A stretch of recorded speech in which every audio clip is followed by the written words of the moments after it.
আচ্ছা, মা বললো তুমি নাকি বিয়ের আগে অনেক বড় শয়তান ছিলা। শুধু শয়তান ছিলাম না, শয়তানের মহাগুরু ছিলাম। জানো, শয়তানের কাছে কখনো শয়তান আসে না, আসে ভালো মানুষ। শয়তান যেখানে না যাইতে পারে সেখানে বউ পাঠায় দেয়।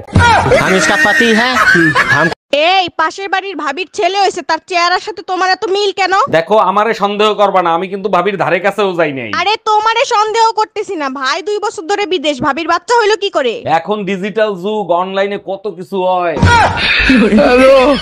টুম্পা ভাবির কথা শুনলে মনে হয় গজল শুনতেছি, মন প্রাণ জুড়িয়ে যায়। তাই নাকি? আর আমি কথা বললে তোমার কেমন লাগে? 7ই মার্চের ভাষণের মতো লাগে, শরীরের রক্ত টকবক টকবক করে ফোটে। যতই রক্ত ফুটুক, মরার আগ পর্যন্ত এই যুদ্ধে তুই জিততে পারবি না। এই টুম্পা, আমার মানিব্যাগ থেকে টাকা নিছে কে? আরে কি চোর আছে নাকি? দেখো তুমি কোথায় খরচ করছো। কালকে রাতে গুনে রাখছি 700 টাকা, সকালে উঠে দেখি 200 টাকা। এই কাজ তুমি ছাড়া আর কেউ করে নাই। আরে বুকা, আমি যদি নিতাম তাহলে কি আর ওই 200 টাকা থাকতো? একটা সত্যি কথা কি জানেন তো, আমরা বড় অদ্ভুত দুনিয়ায় বাস করি। এখানে মিথ্যেটা সবাই অনায়াসে বিশ্বাস করে নেয়, আর সত্যিটা তো প্রমাণ করতে হয়। এই, তোমার ভাইয়ের বিয়ে কি ঠিক হয়েছে? মেয়ে কি পছন্দ করছে তোমার ভাইকে? মেয়ে পক্ষ পছন্দ করছে, কিন্তু আমার পছন্দ হয় নাই, তাই বিয়ে ক্যান্সেল করে দিছি। কেন? তুমিই তো বলতা মেয়ে দেখতে পরীর মতো সুন্দর, তা ক্যান্সেল করছো কেন? যখন জানতে পারছি ওই মেয়ে আর তুমি একই স্কুলে পড়তা।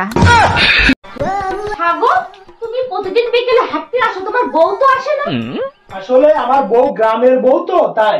গ্রামের বউ? আমি তো জানতাম তোমার বউ। অরুণ ভাই, সুমন ভাইয়ের তো 1 মিলিয়ন হয়েছে, তারে উইশ করবেন না? না ভাবি, আগের বার সুমন ভাইরে উইশ করছিলাম, সুমন ভাইয়ের বউ আমারে মারছিল। সুমন ভাইয়ের বউ তো মাটির মানুষ, সে আপনাকে মারবে কেন? কি করছিলেন বলেন তো? সুমন ভাইয়ের বউর সামনে বসে আগের বার উইশ করে মিষ্টি খাইতে চাইছিলাম। আমি কি জানতাম সুমন ভাইয়ের বউর নাম মিষ্টি?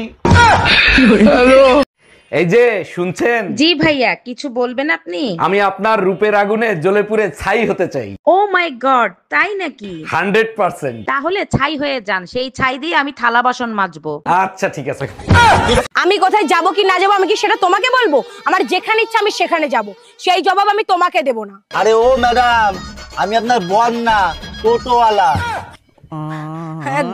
দাদা, আমি সাহাপাড়ায় যাব। কে আপনি? পাড়ার কাকিমা। কি কাজ আপনার? সংসারে আগুন লাগানো। কি সমস্যা আপনার? হিংসা। কি পান এসব করে? শান্তি। Oh my god.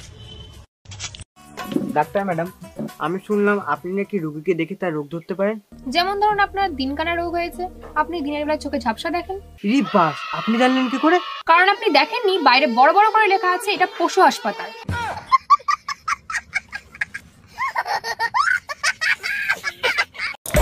শোনো, আমার 1 মাসের মধ্যে বাচ্চা লাগবে। আরে বাবা, 1 মাসের মধ্যে বাচ্চা হয় নাকি? তার জন্য তো 9-10 মাস সময় লাগে। আমি কিছু জানি না, তুমি না ঠিকাদারির কাজ করো। হ্যাঁ তো, তাহলে বেশি করে লোক লাগিয়ে দাও। তোমাকে বিয়ে করে আমি কি পেয়েছি? কিছু পাওনি তুমি? বলো কি দিয়েছো আমাকে? এই বাচ্চাটা কে দিল? এই বাচ্চাটা আমি তোমার বন্ধু রাজুকে ধরে করেছি। জানো, তোমার মতো বউ পেয়ে সত্যি আমি ধন্য। ধন্য তো হবাই, না চাইতেই সবকিছু হাতের কাছে পেয়ে যাও। প্রতিটা দোয়ায় শুধু বলবো পরের জন্মেও জানি তোমাকে বউ হিসেবে পাই। পাপও চাই, দোয়াও চাই, প্রয়োজন হলে কুমারী থাকবো, তবু তোকে বিয়ে করব না। সুখে থাকলেও কাউকে বলবেন না, দুঃখে থাকলেও বলবেন না, কারণ সুখে থাকলে মানুষ নজর লাগায়, আর দুঃখে থাকলে মানুষ লবণ ছিটায়। তোমার দ্বারা কিচ্ছু হবে না, আটাটাও তো ঠিক মতো কিনতে পারো না। কেন, কি হয়েছে? কি আর হবে, সব করার উড়েই পুড়ে গেছে। ঘরে বউ থাকতে আশেপাশের ভাবিদের দেখো, তোমার লজ্জা করে না? পাশের বাড়ির ভাবিরে দেখো, এত সুন্দর, ভাই তো সপ্তাহে 10 দিন রোমান্স করে। 1 মিনিট, সপ্তাহে তো 7 দিন হয়, 10 দিন পাইলা কোথায়? বউ সুন্দর হলে পুরুষ মানুষ ওভারটাইমও করতে পারে। আমাকে একটা গান শোনাও না। গান শুনবা? আচ্ছা ঠিক আছে। শোন আমার হারাম জাদি, আমি তোর হারাম জাদা। লাইকি কি গো, রাতে কি খাবে? আলু সিদ্ধ ভাত খাবে না মাটন খাবে? মটন খাবো। কি বলছো? মটন খাবো, মটন। আর কি বলছো শুনতে পাচ্ছি না, জোরে বলো। মটন খাবো, মটন। আর কিচ্ছু শুনতে পাচ্ছি না, জোরে বলো। দূর, সেই বানাবে তো আলু সিদ্ধ, আবার ডায়লগ দিচ্ছে। আলু সিদ্ধ ভাত খাবে, সেটা আগে বললেই হতো। ফাউ ফাউ আমার টাইম নষ্ট করলো।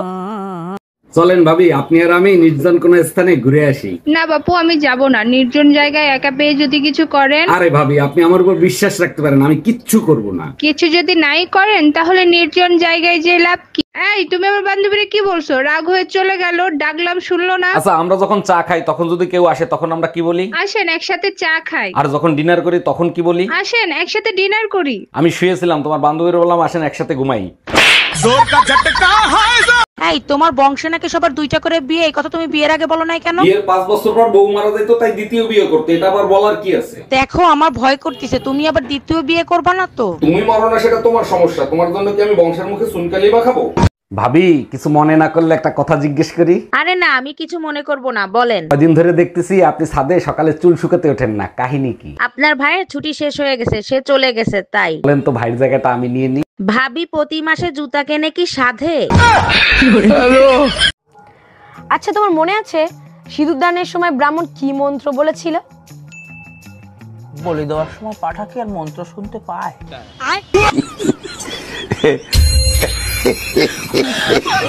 সুখে থাকলেও কাউকে বলবেন না, দুঃখে থাকলেও বলবেন না, কারণ সুখে থাকলে মানুষ নজর লাগায় আর দুঃখে থাকলে মানুষ লবণ ছিটায়। ও ভাবি, একা একা বসে কার কথা চিন্তা করতেছেন? জানেন অরুণ ভাই, আপনার ভাই আমাকে প্রচন্ড ভালোবাসে। দেখেন, সব স্বামী নিজের বউকে ভালোবাসে, শুধু প্রকাশ করতে পারে না। তা আপনি কি করে বুঝলেন? আপনার ভাই সব মুখ বুজে সহ্য করে, নইলে আমি যে সব কর্মকাণ্ড করি তাতে নিজেরা নিজে পিটাইতে ইচ্ছা করে। এই, তুমি কাল রাতে স্বপ্নের ভিতর বিড়বিড় করে কি বলতেছিলা? জানো, কাল রাতে আমার স্বপ্নে শিব আসছিল। তাই নাকি? তা তুমি শিবের কাছে কি চাইলা? চাইলাম, হে প্রভু, বউ কন্ট্রোল করার শক্তি দাও আমায়। শক্তিদান কি করছিল? আরে না, সে বলে বউ কন্ট্রোল করার শক্তি যদি আমার থাকতো তাহলে কি আমি খালি গায়ে ঘুরে বেড়াতাম? যাও, এবার গিয়ে থাল বাসন ধুয়ে ফেলো।